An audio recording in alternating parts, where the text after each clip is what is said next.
Law number 7, the law of defensiveness. इंसान naturally defensive होता है।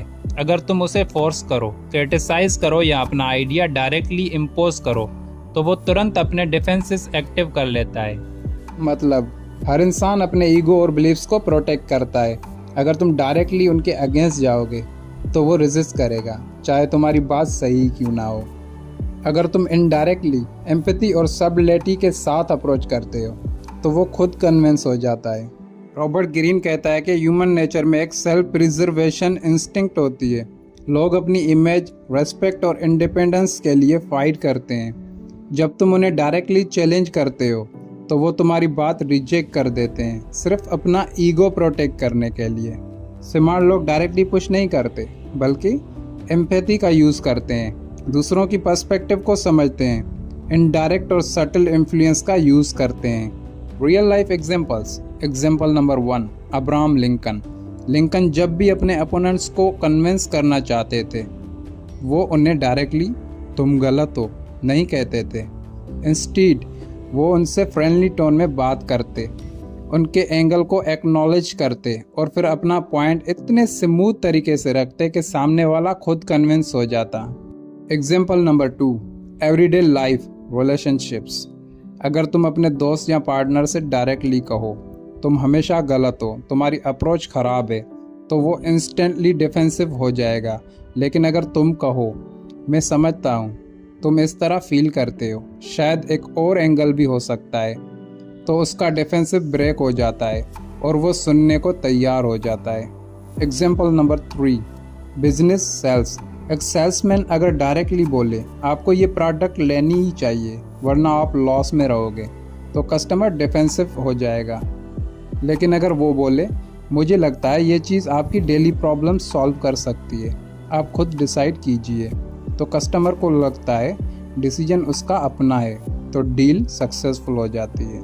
रॉबर्ट ग्रीन की स्ट्रेटजीज। 1, empathy is power. दूसरे इंसान के पॉइंट ऑफ व्यू को समझने की कोशिश करो। जब लोग फील करते हैं कि तुम उन्हें समझते हो, उनके डिफेंसेस गिर जाते हैं। 2, इनडायरेक्ट अप्रोच। कभी भी अपना आइडिया डायरेक्टली इम्पोज ना करो, उसे एक सजेशन या एक अल्टरनेटिव के फॉर्म में रखो। 3, let them on the idea. अक्सर बेस्ट स्ट्रेटजी ये होती है कि सामने वाले को लगे कि ये आइडिया उसका अपना है। लोग अपने ही आइडियाज़ को सबसे ज़्यादा सपोर्ट करते हैं। 4, avoid ego clashes. Ego VS ego fight दोनों लॉस करते हैं। ईगो को स्ट्रोक करना, थोड़ा कॉम्प्लीमेंट, रिस्पेक्ट दिखाना, सामने वाला खुल के सुनता है। 5, टाइमिंग मैटर्स। जब इंसान गुस्से, स्ट्रेस या डिफेंसिवनेस में हो उस वक्त बात करना बेकार है, वेट करो जब वो रिलैक्स्ड हो। Big insight.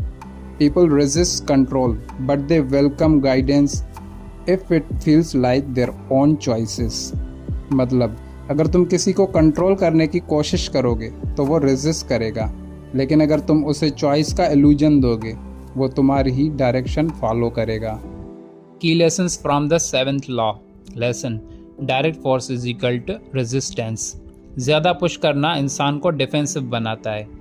Indirect influence is equal to power. Subtlety और एम्पैथी से तुम्हें असली कंट्रोल मिलता है। Let others on the idea.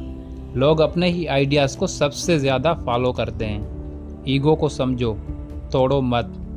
Ego तोड़ना कॉन्फ्लिक्ट करता है, ईगो स्ट्रोक करना कोऑपरेशन करता है। टाइमिंग और पेशेंस ज़रूरी। डिफेंसिव मोड में डिस्कशन हमेशा फेल होता है। Take away quote, influence is not about pushing harder, it's about lowering defences, so people walk willingly in your direction. Robert Greene. Final lessons from the 7th law.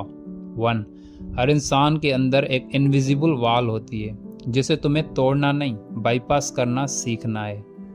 2, direct criticism और force वो backfire देता है। 3, empathy, respect और subtle influence वो असली persuasion देता है। 4, तुम्हारी पावर तभी चलेगी जब सामने वाले को लगेगा कि वो खुद डिसाइड कर रहा है। 5, लीडर्स और वाइज लोग हमेशा ईगो को समझकर उसके अगेंस्ट नहीं जाते।